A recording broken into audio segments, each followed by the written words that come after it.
Are you ready, kids? Hello, it's Employee a Million, and welcome back to SpongeComs. Today's episode is Season 4, Episode 18, or Episode 78 overall, Born to be Wild and Best Frenemies, both of which originally premiered on Nickelodeon on March 31st, 2007.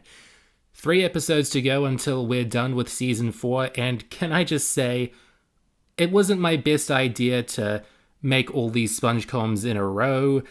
I've enjoyed making them, but they are starting to burn me out, but they're still fun to make. I'm repeating myself, I'm a bit tired, but there's a lot to talk about, a lot of notes that I've acquired for these episodes, and the first of them is Born to be Wild, which was written by Luke Brookshire, Tom King, and Stephen Banks.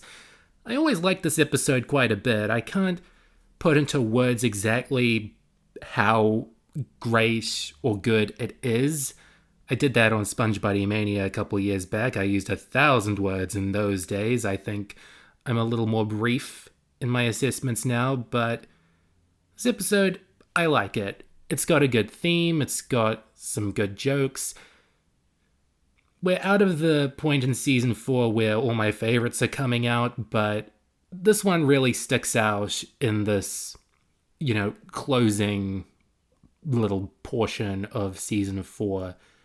And I guess they wanted it to, because this episode in Best Frenemies premiered just before the 2007 Kids' Choice Awards, so this was the one that Nickelodeon really wanted a lot of the Kid Nation watching. And also, I guess just because Best Frenemies would have made a good lead into Friend or Foe, which premiered 2 weeks after the Kids' Choice Awards. But yeah, it is a good idea for an episode. SpongeBob being this innocent little nerd going up against gangs and gang culture and, trying to get his way out of it by, eventually forming a gang himself with Patrick. A small gang, but what I like about that is it goes a teeny bit into gang psychology and how when you've got a world that is so dangerous on that level of class, you really don't have a choice other than to run away from it or be a part of it and stand up for yourself and risk everything.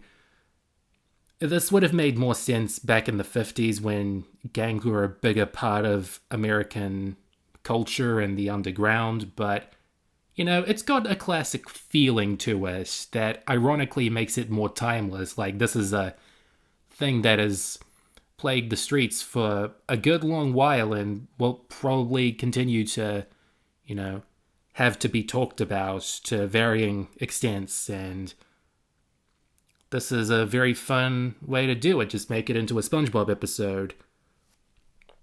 The way the episode starts, I think, could have had more strength to it. I do like how they're doing this mislead with the wild ones actually being the mild ones, although in one shot their jackets read the mile ones, I think it was. But it is kind of strange that SpongeBob takes the word of this weird old kook that we have never seen before and never will see again. But whatever, it gets a plot going. And after this scene, when we've got SpongeBob bumping into Patrick, the plot kind of stalls for a full minute just so SpongeBob and Patrick can run around panicking. And there are good gags in this little bit. I always look forward to seeing what those clams are up to, what happened to you. I don't want to talk about it.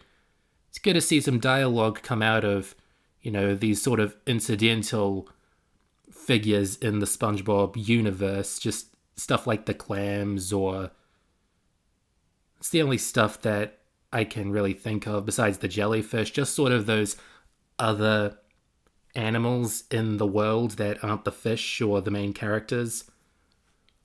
But yeah, other than that, this is just sort of biding time before SpongeBob and Patrick get the idea to form their Bikini Bottom Bad Boys coalition.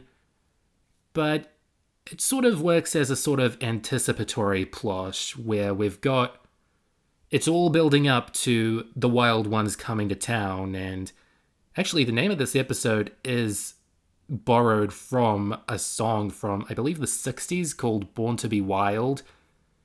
And I just brought this up around here and didn't dwell on it because I don't want all these SpongeComs to be, dips into random old school media trivia. But yeah, that's pretty interesting. I kind of associate that term Born to be Wild more with this episode than the song. But yeah, anticipatory plot, that's what I'm saying. It's all building up to this because we've got SpongeBob and Patrick panicking, but then they get this idea, and this is about anticipating the wild ones in a different way because they're, literally anticipating it. They're building themselves up to fend the wild ones off. Oop, rare Goofy Goober appearance in the show before the post-sequel era. That's cool. And I like how they look in this style, in these little biker outfits that they've carved for themselves.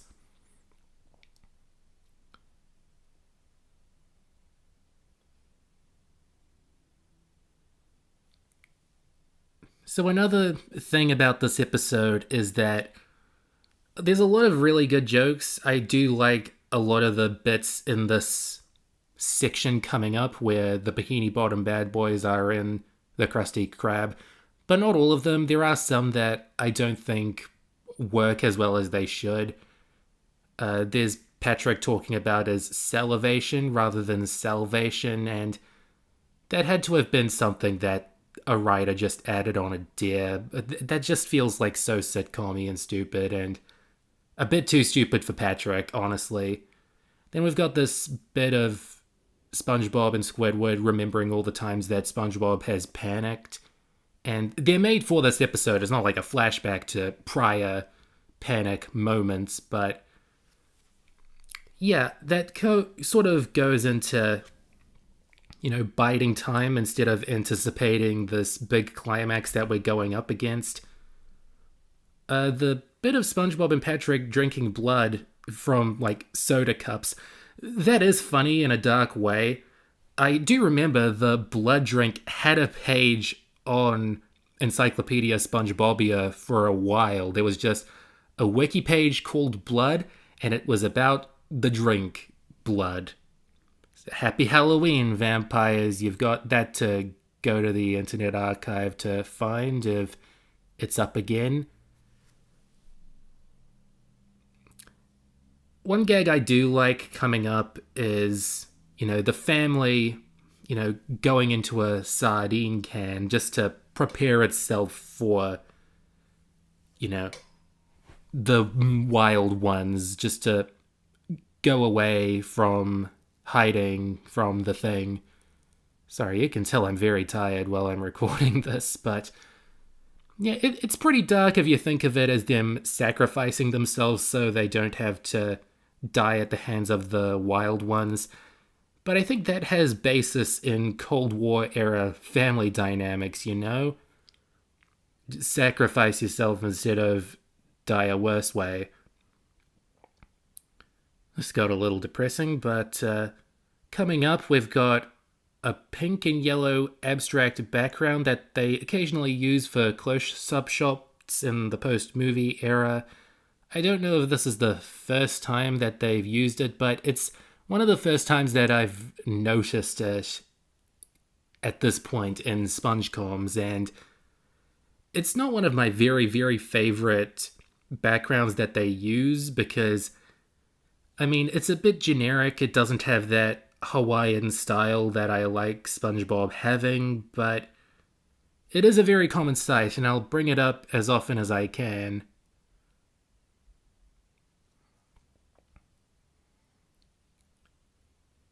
And so we're getting close to the ending. I'm running out of notes for this episode. I like it. You just probably can't tell it in my voice or what I'm saying, but this is a very last-minute SpongeComs, sorry. But yeah, the ending is alright. The wordplay of wild and mild works. Other countries must have had a job translating it, because it probably wouldn't be the wild ones slash mild ones in English. I'm sure in their languages they'd have to change it up. So good on the dubbing teams for all of that. And the same thing about Squidward wanting to join the gang. Is it out of like cracking under pressure, or is this something that he's wanted to do his whole life or something? Seems very out of the blue, but yeah, I do think that he is sort of cracking under pressure here, doing something that he saw SpongeBob doing, and that harkens back to his dynamic with SpongeBob in earlier episodes like Squidville and Just One Bite, that, dichotomy of Squidward, the mature one, going down to SpongeBob's level in a certain way, showing that us adults, we're not so different. And this is the last episode to use the track Hilo March. I think that's how it's pronounced, Hilo. And it's a good track, but it is very saddening that this is one of those things that they don't use anymore because the licenses changed, but hey, let's just keep moving forward. Best Frenemies was written by Zeus Service, Eric Weiss, and Danny McKelly, and this is an episode I'm a little more, got more positive things to say about. Not as much to criticize, at least. Because it's an episode all about Mr. Krabs and Plankton's friendship that doesn't really have any sort of mixed outcome like New Leaf. This is another sort of statement about who they are as business rivals and if they can be partners in some sort of business. I mean, they have been playing cards for a while, as seen in Welcome to the Chum Bucket, so the writers had earlier planted this idea that they're closer than SpongeBob, the POV of this show, wouldn't think. But yeah, this is another step towards, the ideas presented in Friend or Foe, which leads me to believe that it wasn't an idea they just dropped in as soon as Season 5 was greenlit. I feel like this was something that they were building up in their heads across Season 4 as well. I'm really hyping up Friend or Foe in these SpongeComs, so look forward to that commentary next year. Now, funny thing about the kelp shakes in this episode, they were on the Krusty Krab menu at some point as just sort of these milkshake beverages, but now they're a completely different brand, and they've apparently never been drunk in the Krusty Krab before, and now they're drunk out of soda bottles. And, I mean, the kelp shakes was such a small part of the show before then, such a small detail on the old galley grub menu that I can give this continuity change a pass, but it is kind of strange whenever they bring out the old galley grub menu and we're back to having kelp shakes despite, this change. Maybe it's a different brand. Maybe that's the whole case there. And I'm sure this episode, they are parodying, media and conglomerate expansion.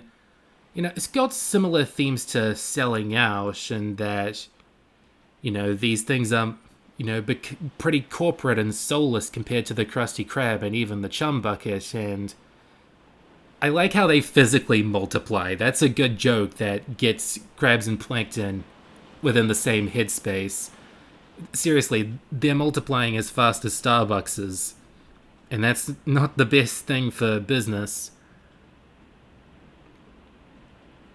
And a cool thing about this episode is how they make Krabs and Plankton more similar, more buddy-buddy, but in a way that doesn't make Krabs a villain or Plankton a hero, because, being the taller one, Mr. Krabs still has, most of the shots in this episode, while Plankton is still this little guy going on these, wild espionage missions that always blow up in his face. And gosh, that's a lot of saliva that I didn't need to see, but I have sat through wet painters. It's not any more gross than that. But their reasons for wanting to do all these elaborate plans to you steal the kelp shake secret formula are different. For Plankton, it's because that's who he is. This is his role in the show. I mean, coming up, we've got the same sort of cat burglar disguise that he had in Fear of a Krabby Patty. I don't know if that's just continuity or if they're being resourceful with the model sheets, but that is good. Whereas Mr. Krabs, he could just buy a kelp shake and get the secret ingredient that way, but this is Mr. Krabs we're talking about. He wouldn't want to spend money, even if the soda is just like $1. And you know how businesses are. They don't want to spend any money whatsoever on a competitor's product. So it makes some sense that Mr. Krabs would be cheap. He wouldn't want to give his money to...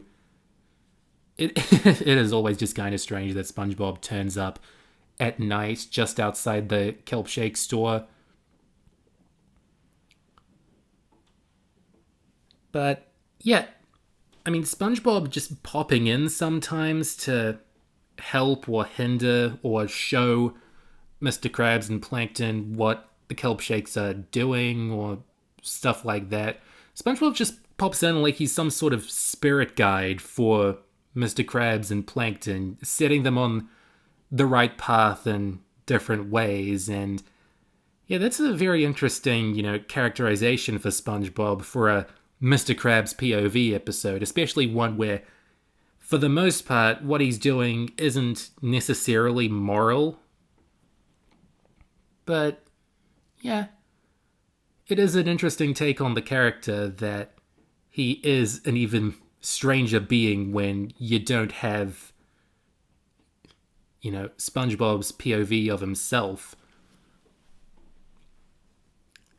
Here's more of Plankton just messing around with these schemes and Mr. Krabs being in on it.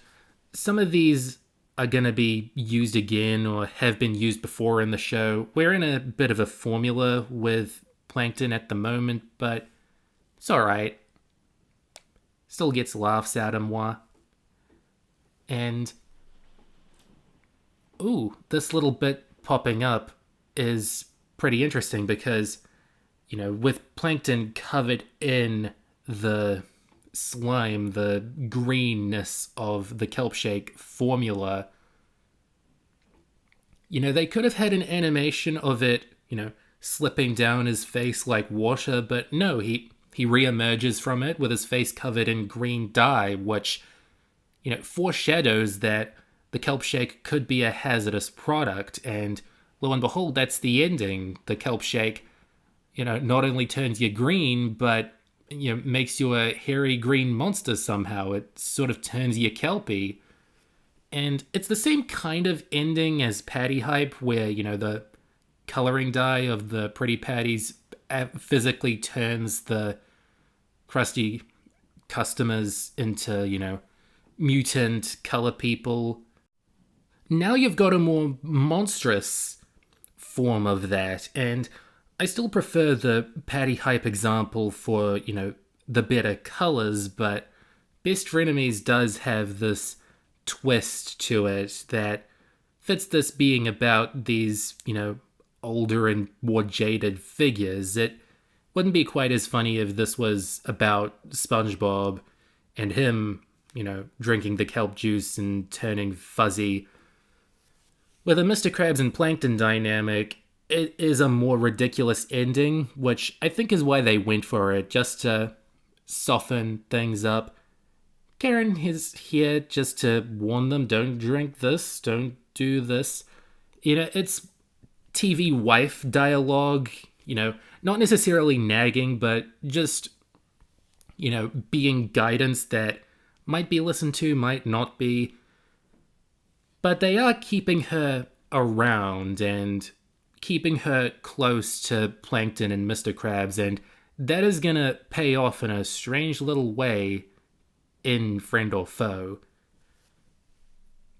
And an interesting thing about, how SpongeBob was being broadcast on Nickelodeon around the time these last couple season 4 episodes were airing is that they were transitioning from a TVY rating to a TVY7 rating, and they're both still somehow below a G rating, but it means that TVY is for babies, TVY7 is for 7-year-old babies. It's, a kid's show, but it might have some fantasy violence or slightly, you wouldn't want to show this in a daycare. But that was a good call considering the amount of violence that would be on the show within a year.